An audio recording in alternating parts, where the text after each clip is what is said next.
Hello Battlefield Heroes fans, MeanSpeed here. Today I'm back with some more facts and secrets about Battlefield Heroes, and hopefully you enjoyed the video, and once again hopefully you learned something new about the game by the end. There was a map which was tested by the developers but never released, called Eagle's Nest. Not much is known about it, but it was essentially a plane only map that was tested, so I bet a lot of skilled pilots would have loved for that map to have been released.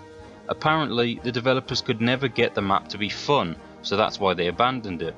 Unfortunately, there are no pictures of it simply because the developers would have only made some if the map was approved by the lead designers and made official, which is why I've provided my own screenshot to reenact what it might have been like. Now, time for another map. Olive Grove was the map that was used when Battlefield Heroes was demonstrated for the first time, or to put it another way, the map that was used in the demo. It's hard to say for sure because it was such a long time ago, but the map was basically Seaside Skirmish, but a slightly dumbed down, incomplete or unfinished version. You can see in the footage that the demo gameplay is taking place from village towards lighthouse, but this screenshot from the demo footage, before the camera pans to the other computer screen, also shows footage from the Royals' first flag. And this screenshot shows someone playing elsewhere on the map during the demo, while showcasing the demo version of the emote screen.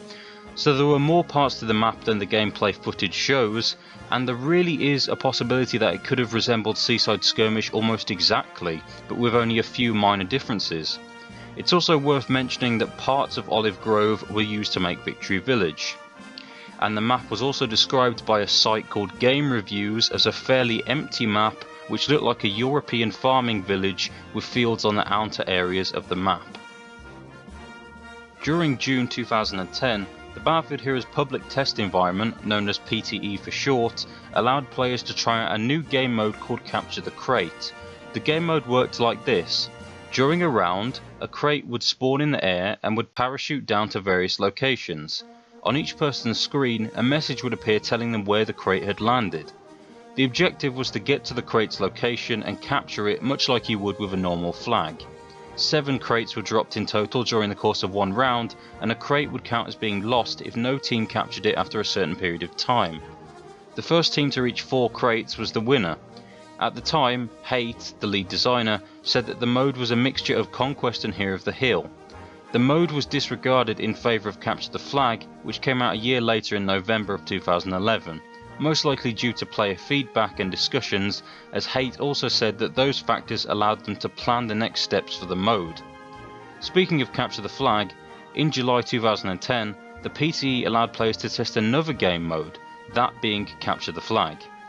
The test maps for the mode at the time were Seaside Skirmish and Coastal Clash. The objective was pretty much the same as the Capture the Flag that was released into the real game, but with a few changes. Those changes included the fact that the flags looked a bit small and different compared to the finalised one for the game mode, and the fact that the flag carrier had an effect on them very similar to the flare widgets.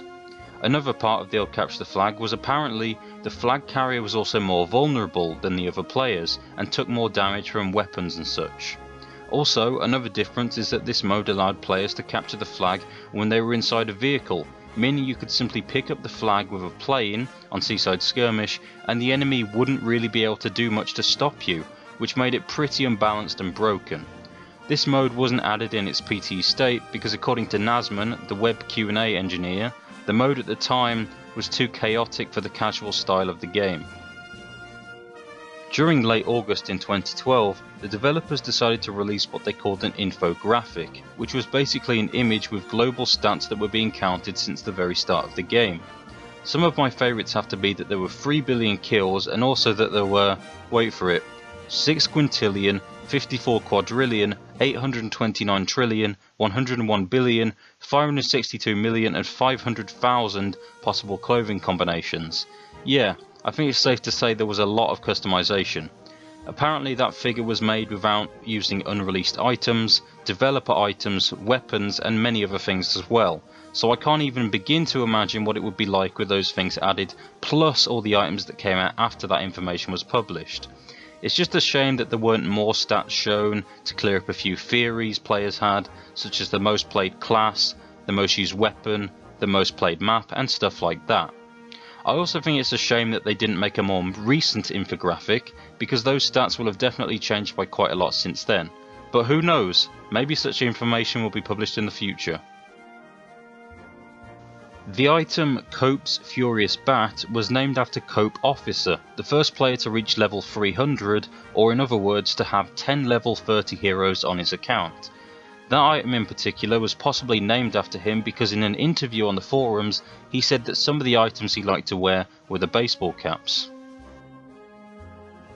There was once an RPG in the game files which was never released. It looked exactly the same as the basic tank buster, however it fired a huge amount of rockets instead of just one, and it also had an ammo count of 10. Aside from the obvious, being that this weapon would have been really overpowered, according to the developers, one reason why it wasn't released was because it would have caused a lot of lag on servers, especially if a lot of people were using it. It would have been incredibly fun to use though, as the rockets made you go really high into the air. This RPG was later morphed into the homing guns that we have in the real game, known as Homer's homing gun and Beck's bloodhound gun. During December 2010, the Battlefield Heroes community moderators picked the items from the game files that they thought were good enough to go into the real game and onto the advent calendar. The Workbench Effect section was supposed to be exactly what it says, effects. You could also think of it as weapon customization. The idea behind the Workbench Effect was that you'd be able to shoot different coloured projectiles and also have different cartoony smoke and trails coming from your weapons. With the coloured projectiles, I have a feeling that there might have been an idea to have a weapon shoot out rainbows, much like the unicorn emotes do, as I've tried to reenact with the clip to show you what it might have been like. Also, the developers had an idea for you to be able to equip unique sounds to your weapons to make them even more different. According to Vital Bullet, it was possibly never added because they were reaching the memory limit for the game, or the fact that the engine itself might not have been able to support it. Another reason could be that it was cancelled because Colonel Jull, who was the producer who was very concerned about weapon customization, actually left the studios before it was added, as he was around when the other features of the workbench were actually made. It's also possible that the producer after him didn't think it was a necessary feature, or if it was postponed for the future but never happened in the end. Either way, I know a lot of people don't like the workbench, but I bet if this feature was added, a lot more people would approve of this at least, because it was purely cosmetic and would have been very fun. Speaking of effects, the developers once tried to make the hero death animations more fun, to add a bit of life to them so to speak.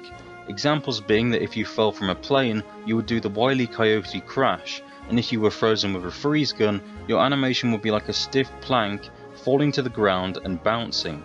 The developers basically wanted more cartoony deaths to make the game more fun. These ideas remind me of a death animation in Halo where some confetti would pop out when you killed an enemy and stuff like that. The freezing death animation idea also reminds me of a short clip that was featured in an old Christmas trailer for the game. Also, before any of you question me about the freeze gun idea, I'm pretty sure it was just an example that developers had for the animations and not for an actual weapon.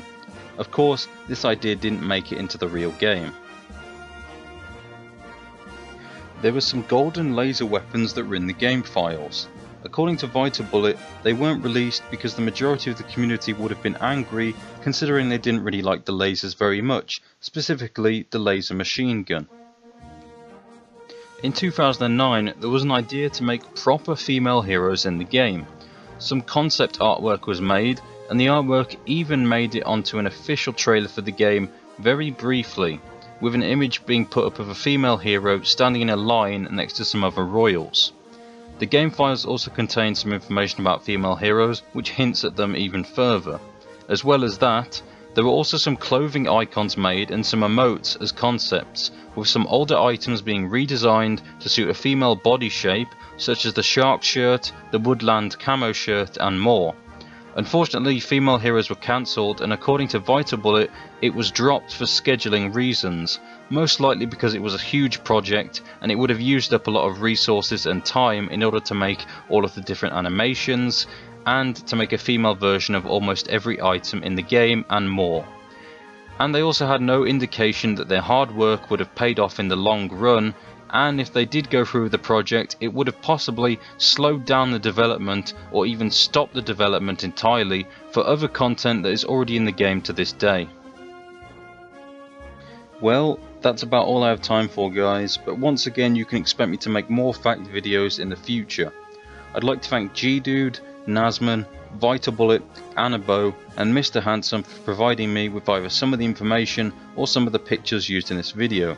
I'd also like to thank FixNow, Shadar, Common Masses and every other blue that liked my first video and agreed to put it on the homepage, and a special thanks to Shadar for actually doing that as his last job on Battlefield Heroes. And as always, I'd like to thank you guys for watching and for your positive support on this series so far. Until next time, heroes.